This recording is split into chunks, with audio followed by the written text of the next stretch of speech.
Dalam suatu anime, ada anime di mana karakter utama badas tapi berpura-pura lemah. Nah, di video kali ini kami akan merangkum 10 anime di mana karakter utama badas tapi berpura-pura lemah. Apa saja animenya? Sebelum masuk ke pembahasan, jangan lupa untuk subscribe channel ini dulu ya, biar channel ini dikenal banyak orang dan dapat memberikan manfaat bagi kita semua. Berikut 10 anime di mana karakter utama badas tapi berpura-pura lemah versi Kairunime.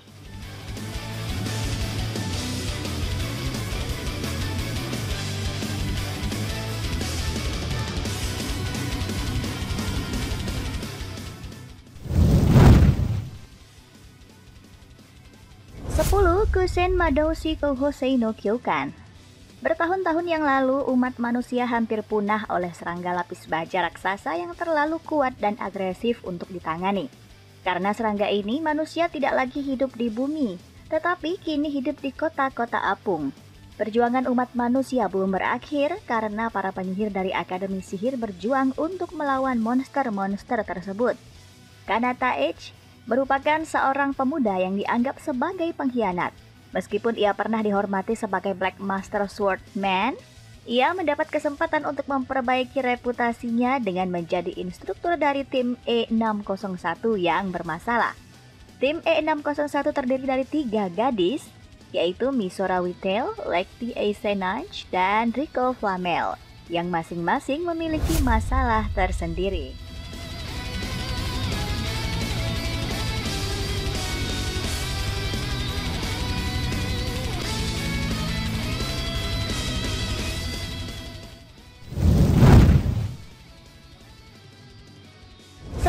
Saijaku Muhai no Bahamut. Lux adalah seorang mantan pangeran kerajaan Arcadia yang telah dijatuhkan 5 tahun yang lalu. Lux tak sengaja masuk ke kamar mandi wanita dan melihat putri Lises Harte telanjang. Lises Harte yang marah kemudian menantang Lux untuk duel Drag Ride. Drag Ride adalah senjata mekanik kuno berlapis baja yang didapat dari reruntuhan di seluruh dunia. Lux dulu disebut sebagai pengguna Drag Knight terkuat. Namun sekarang dia dikenal sebagai tak terkalahkan sebagai yang terlemah karena dalam pertempuran ia tak mau menyerang. Setelah berduel dengan Lises Harte, dia akhirnya datang ke Akademi Khusus Perempuan yang melatih anggota kerajaan untuk menjadi Drag Knight.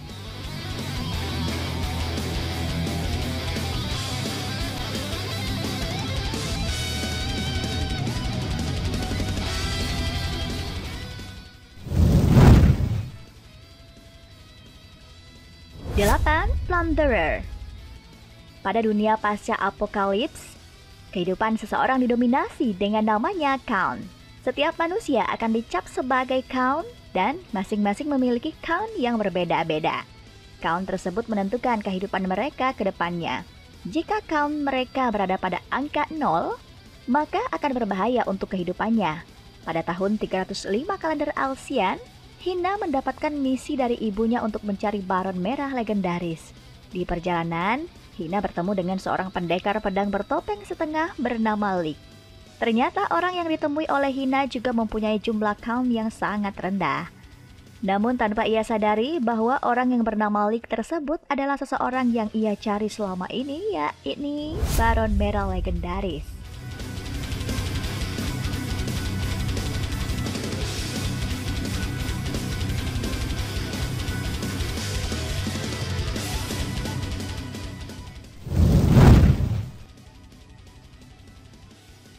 Chromeshield Regius. Setelah diusir dari kota kelahirannya, Leifon Alsaif pindah ke kota Zuelni untuk melupakan masa lalunya sebagai pasukan elit dan memulai kehidupan baru yang sama sekali tidak berhubungan dengan pertempuran. Namun, karena kemampuan Leifon sangat dibutuhkan bagi perlindungan kota, pemimpin Zuelni, Kailan Los, justru kemudian mendaftarkannya di bagian ilmu seni militer. Ketika Leifon bergabung dengan Tolton 17, satu persatu masa lalunya kembali ke kehidupannya. Dan pada saat yang sama, hal-hal aneh mulai terjadi dengan Zuelni sendiri.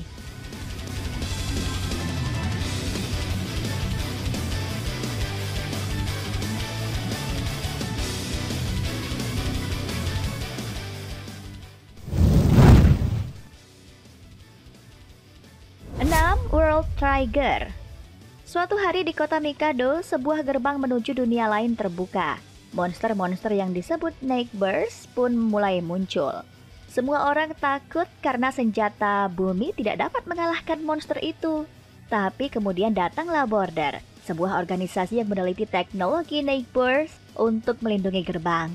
Dalam waktu singkat, mereka membangun markas besar untuk melindungi kota dari serangan Nightburst.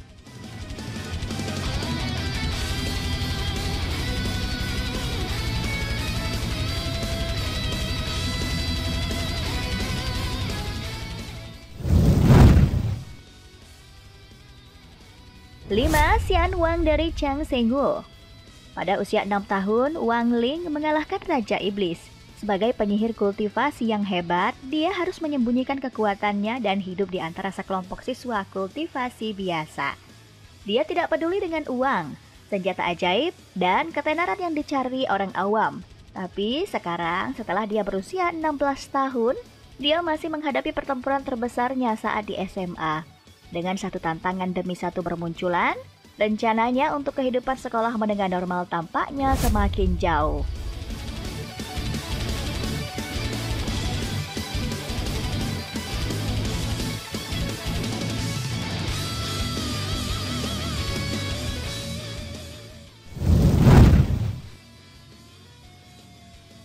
Empat, Gate. Jeitai Kanochi Nitekaku Tatakaeri. Cerita anime isekai ini bermula ketika sebuah gerbang raksasa muncul di Tokyo. Tiba-tiba dari gerbang tersebut muncul para tentara dengan pakaian abad pertengahan yang langsung menyerbu warga yang sedang berjalan-jalan di sana. Tidak hanya para manusia, para makhluk yang ada di cerita seperti orc, goblin, dan wyvern juga muncul dan ikut menyerang. Seorang tentara otaku bernama Yoji Itami yang kebetulan sedang berlibur di tempat kejadian tersebut pun mau tak mau harus bergerak cepat untuk mengevakuasi penduduk sekitar yang terjebak di antara tentara misterius tersebut. Setelah mereka dapat menaklukkan serangan dari dunia di balik gerbang, pihak pemerintah Jepang mengirim pasukan kecil untuk melihat situasi dunia baru tersebut. Dipimpin oleh Itami, mereka menemukan sebuah desa yang diserang oleh seekor naga. Seorang elf yang berhasil selamat dari serangan tersebut akhirnya bergabung bersama Itami dan kawan-kawan. Mereka pun berpetualang menjelajah dunia baru tersebut.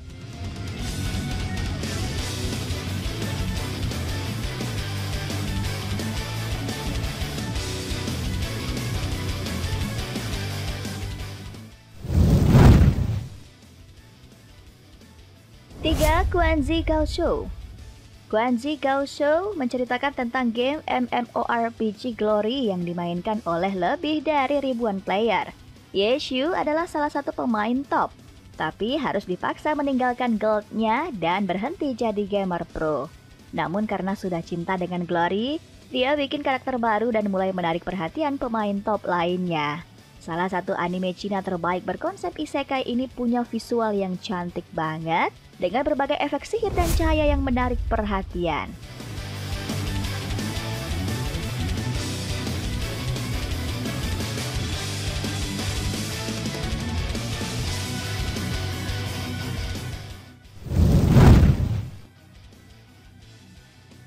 Dua, Suka-Suka.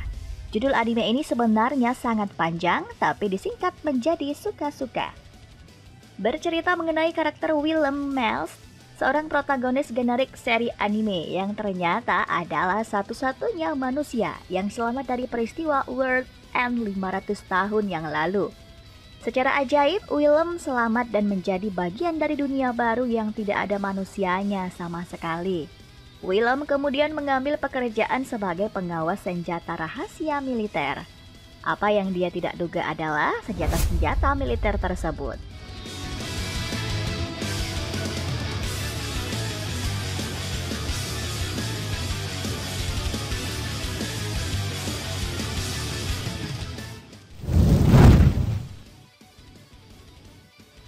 Satu, Noragami.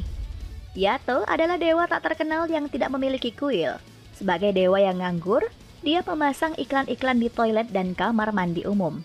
Yato menawarkan jasa untuk membantu menyelesaikan berbagai macam masalah hanya dengan imbalan uang receh 5 yen atau sekitar 600 rupiah. Hiyori, seorang gadis pelajar SMA yang hampir tewas dalam kecelakaan lalu lintas. Dia berhasil diselamatkan Yato meski hal itu menyebabkan Hiyori menjadi hanyou, yaitu orang yang dapat melepaskan jiwa dari tubuhnya.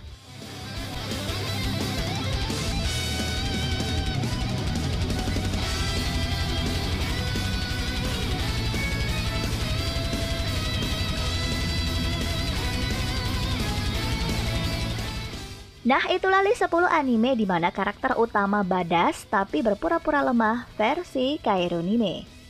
Jika ada anime lainnya yang ingin kamu tambahkan, langsung tulis aja ya di kolom komentar di bawah. Terima kasih sudah menonton video Kairunime. Sampai ketemu di video selanjutnya. Jangan lupa cuci tangan dan di rumah aja ya.